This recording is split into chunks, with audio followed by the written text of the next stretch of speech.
Oi, boa noite. Hoje é dia 22 de janeiro de 2025. Nós vamos começar agora mais um dos nossos cultos semanais. Nós somos da Primeira Igreja Batista em Cascadura. Se você está sempre aqui, seja bem-vindo de volta. Se você está nos conhecendo hoje, continue conosco. Todas as quartas-feiras, às 19h30, nós colocamos aqui no ar esse culto semanal de oração, de estudo bíblico, de adoração ao nosso Deus, para que nós possamos ter essa comunhão também de forma virtual com os nossos irmãos e amigos. Então, seja bem-vindo e eu espero que hoje você saia daqui realmente com um pouco mais da mensagem de Deus no seu coração. O tema do nosso culto de hoje é graça. Graça, favor imerecido que nós recebemos do nosso Deus. Nós vamos agora fazer uma leitura bíblica sobre esse tema, vamos cantar uma música e depois o pastor Alex vai falar mais um pouquinho ainda com você sobre graça, a graça do nosso Deus, aquela maravilhosa graça que foi através dela que Deus nos salvou. Vamos ler esse texto bíblico primeiro. Mas Deus, que é riquíssimo em misericórdia, pelo seu muito amor com que nos amou, estando nós ainda mortos em nossas ofensas, nos vivificou juntamente com Cristo, pela graça sois salvos, e nos ressuscitou juntamente com Ele, e nos fez assentar nos lugares celestiais em Cristo Jesus, para nos mostrar nos séculos vindouros as abundantes riquezas da sua graça pela sua benignidade para conosco em Cristo Jesus. Porque pela graça sois salvos, por meio da fé, e isto não vem de vós, é dom de Deus, não vem das obras, para que ninguém se glorie, porque somos feitura sua, criados em Cristo Jesus para as boas obras, as quais Deus preparou para que andássemos nelas. Porque pela graça sois salvos por meio da fé, e isso não vem de vós, é dom de Deus. A música que nós vamos cantar diz assim: é tua graça que liberta, é tua graça que me cura, é tua graça que sustenta a minha vida. Então preste atenção nessa letra, já vai sabendo mais um pouquinho, pensando mais um pouquinho sobre essa maravilhosa graça de Deus e depois a palavra está com o pastor Alex. Vamos cantar.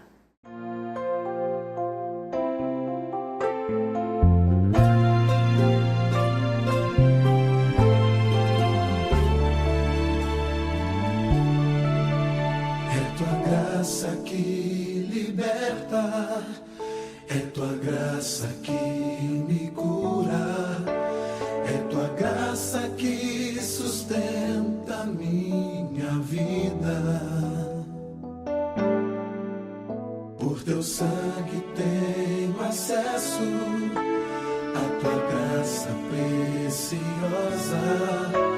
De novo te amo, Jesus.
acesso à tua graça preciosa. Te louvo, te amo, Jesus. Te louvo, te amo, Jesus.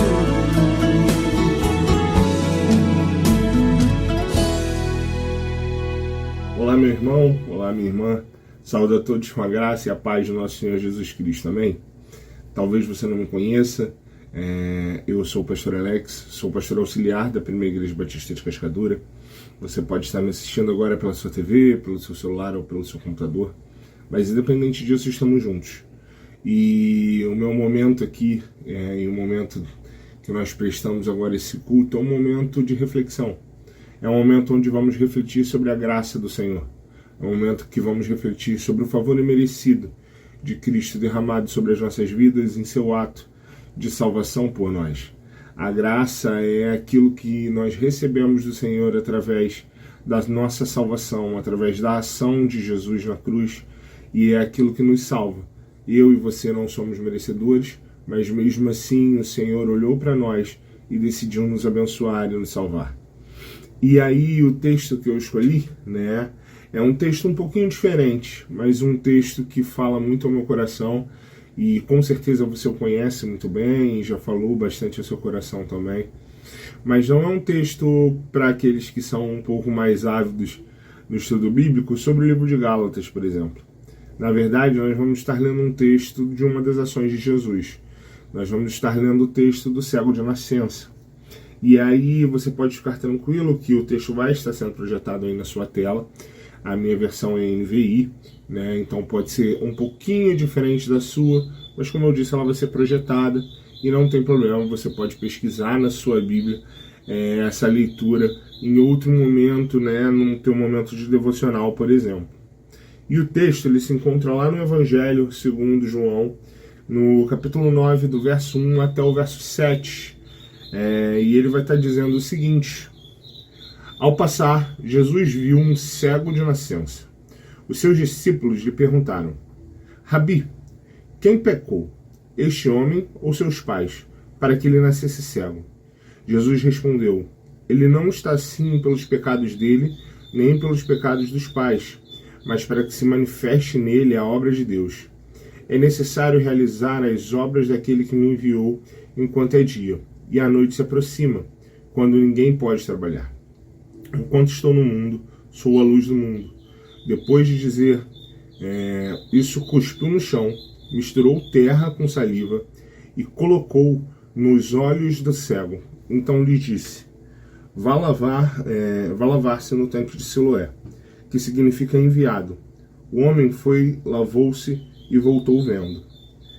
Esse texto é muito interessante, muito cheio de pequenas nuances, mas também muito importante para uma análise quando nós pensamos e falamos sobre graça.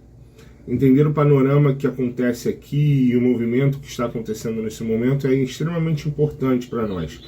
Em um primeiro momento, nós não compreendemos exatamente o posicionamento dos discípulos e o questionamento deles. Porém, é necessário entender que nós vivemos ou falamos de um outro tempo histórico totalmente diferente do nosso. Nós vivemos um tempo histórico sem muitos entendimentos e avanços científicos, por exemplo. E uma compreensão que era do senso comum é justamente essa movimentação que ocorre aqui para com os discípulos, com a pessoa desse cego de nascença, pois existia um entendimento por parte dos discípulos e por parte do povo, na verdade, de que um homem que nascesse cego, um homem que já saísse do ventre de sua mãe cego, era alguém que estava sendo punido por Deus. Era alguém que estava sendo punido por Deus ou por conta de pecados de seus pais, ou por conta de pecados que ele mesmo já teria cometido, ou ele mesmo já carregaria consigo. Então, quando nós olhamos para isso e entendemos e vemos isso na perspectiva bíblica, nós entendemos que existem muitas nuances aqui, entendemos que existem muitas outras coisas que ficariam simplesmente perdidas se não fosse um acontecimento ou se não fosse um movimento do próprio Jesus. E aí Jesus, de forma magistral, vai explicar que aquela situação que estava diante deles não era nada mais, nada menos do que a oportunidade de que o nome de Deus fosse glorificado. E aí é compreendido, irmãos, e é preciso entender aqui também esse contexto, e aqui nós estamos falando primeiramente de um panorama, que porque a ação de visão, a ação de devolver a visão ou de entregar a visão àquele cego de nascença, era algo tão magistral, porque era algo que nunca havia sido realizado. Jesus vai ser o profeta que vai realizar, né, no seu papel profético, no seu papel de representação da ação de Deus no meio do povo, milagres que são incompreensíveis ao povo. Nós vamos ver testemunho disso 2 capítulos à frente, quando ele vai ressuscitar Lázaro. Lázaro era um morto que já estava ali há mais de 3 dias. Então o entendimento do povo é que nenhum profeta poderia orar para que Lázaro voltasse à vida. Mas Jesus, através de sua ordem, o traz de volta à vida. E o compreendimento do povo, o entendimento que o povo tinha sobre a ação de cura para com aqueles que tinham necessidades, era que um cego de nascença não poderia ser curado. Um cego de nascença não poderia voltar a enxergar. E Jesus faz aquela ação para a demonstração do poder e da glória de Deus diante do povo, para entender o poder e a glória e a majestade de Deus diante do povo. Porém, irmãos,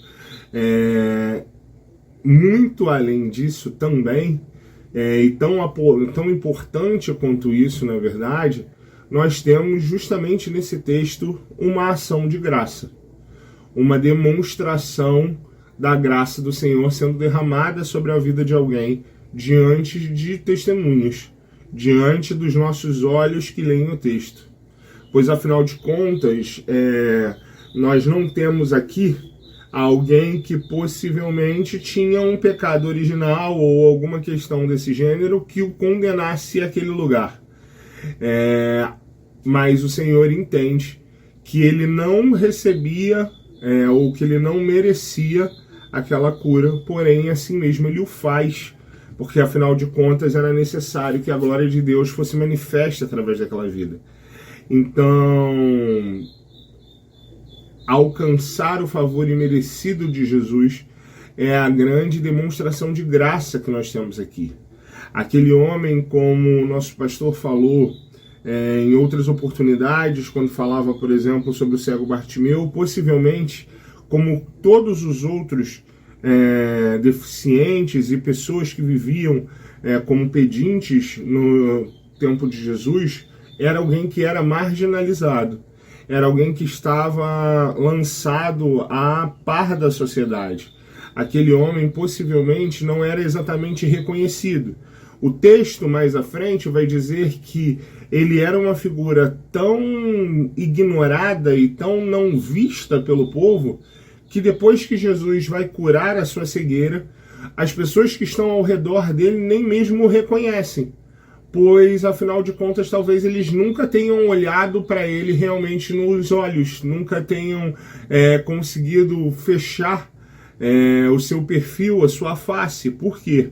Porque aquele homem era deixado de lado, era deixado de forma totalmente à par da sociedade. E aí o nosso segundo ponto, que é muito importante para a nossa compreensão, é de que quantos de nós ainda estamos cegos. Pois, afinal de contas, quando nós pensamos no aspecto da cegueira, nós estamos falando sobre a cegueira espiritual, nós estamos falando sobre a cegueira de não reconhecer quem são os outros que estão ao nosso redor. Quantas pessoas talvez estão ao nosso redor e nós simplesmente não sabemos quem elas são? Quantas pessoas passam por nós todos os dias e nós simplesmente não a enxergamos? Pois afinal de contas, irmãos, nós podemos entender que aqueles que viviam ao redor daquele homem só conseguiam vê-lo na figura de um cego que pedia possivelmente dinheiro e comida para poder sobreviver. E quando ele é curado por Jesus e quando ele está ali andando em meio a eles, eles não conseguem simplesmente reconhecê-lo. Então quer dizer que possivelmente existia mais de uma cegueira acontecendo ali naquele momento. Não somente uma cegueira física, mas uma cegueira espiritual. E nós sabemos que a religiosidade do povo e a religiosidade principalmente das autoridades judaicas era extremamente rígida e poderosa. Pois afinal de contas, quando o texto se dá sequência, nós entendemos que eles tentam por diversas maneiras e diversos momentos desautorizar ou, na verdade, arrumar uma forma de dizer que aquele milagre que Jesus tinha realizado ou não havia sido Jesus, ou não era um milagre de fato e aquele homem estava mentindo, mas eles buscavam de qualquer forma entender ou buscar uma forma de dizer que Jesus não havia curado aquele homem, de dizer que Jesus não tinha possibilidade de fazer algo pela vida daquele ser humano. Só que a minha pergunta e que precisa ecoar no nosso coração será que nós estamos buscando ou será que nós não estamos enxergando as ações de Cristo ao nosso redor? Será que nós não estamos reconhecendo a ação do Senhor Jesus à nossa volta? Será que nós não percebemos aquilo que o Senhor tem feito sobre nós? E aí o último ponto, que eu acredito que seja uma reflexão importante, é como nós vamos reconhecer a graça do Senhor. Como nós podemos reconhecer as ações vindas do Senhor e a sua graça. E isso é muito simples. É simplesmente compreendermos que tudo aquilo que vem do Senhor, tudo aquilo que vem, que só não pertence ao nosso esforço, mas vem do fato de estarmos vivos, vem das mãos do Senhor. Reconhecer a graça do Senhor é reconhecer o favor imerecido. Reconhecer a graça do Senhor é reconhecer que Ele é o único que pode fazer aquilo que fez.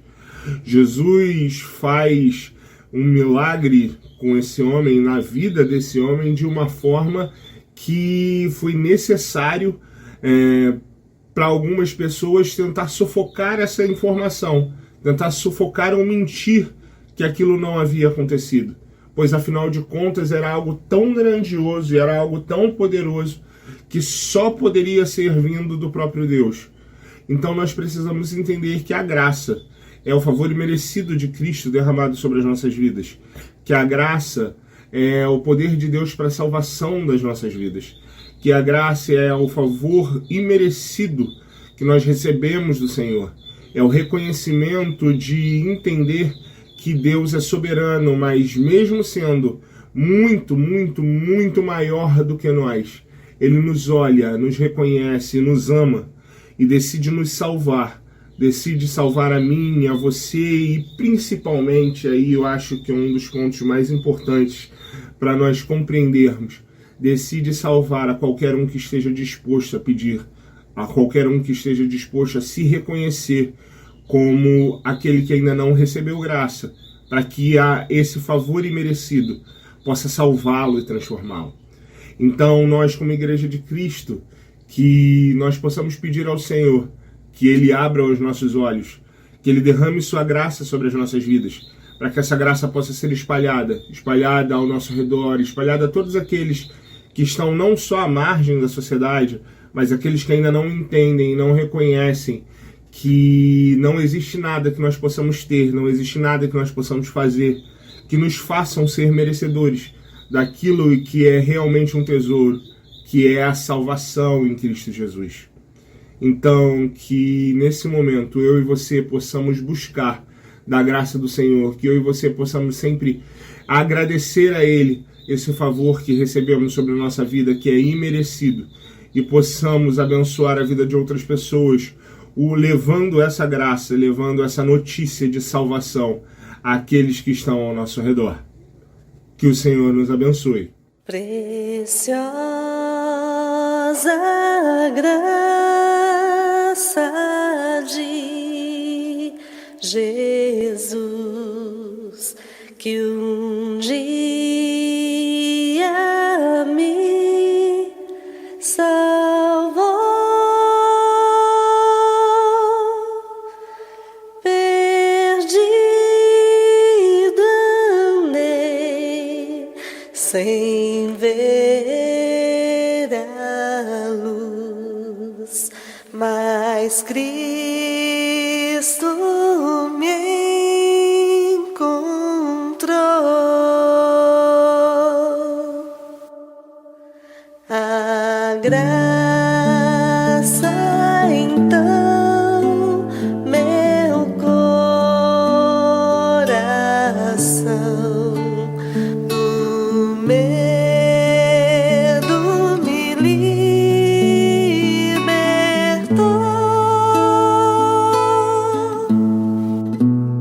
Oh, quão preciosa salvação,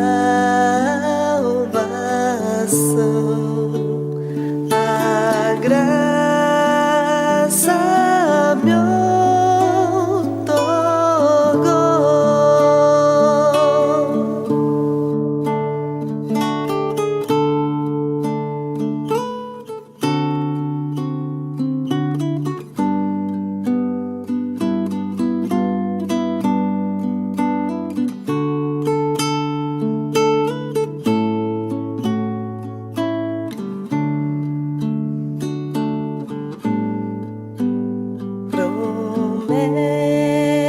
Promessas deu-me o Salvador, e nele eu posso crer. É meu refúgio e protetor em todo meu viver.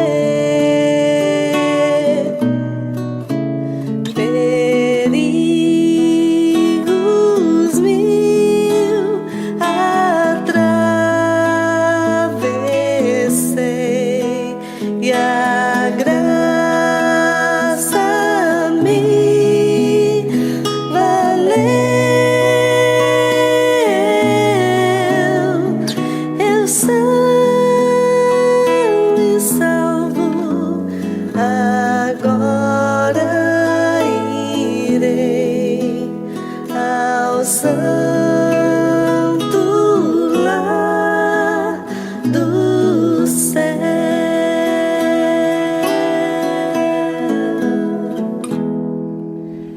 Eu espero que você tenha aproveitado muito cada momento desse culto, cada leitura bíblica, cada música, cada palavra que Deus nos falou através do pastor Alex, e que realmente você saia daqui nessa noite grato, feliz pela graça do nosso Deus, por tudo que isso significa nas nossas vidas.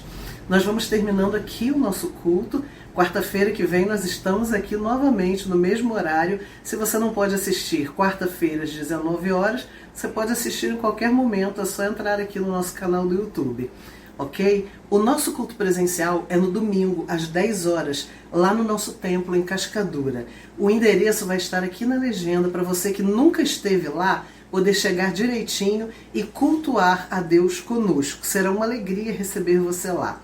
Então fique com Deus, que vocês tenham uma boa semana, todos que estão assistindo agora, que possam realmente sentir a presença de Deus em cada momento, o cuidado, o carinho e a proteção dele, e que nós possamos estar juntos lá no domingo. Então, fica com Deus e até lá.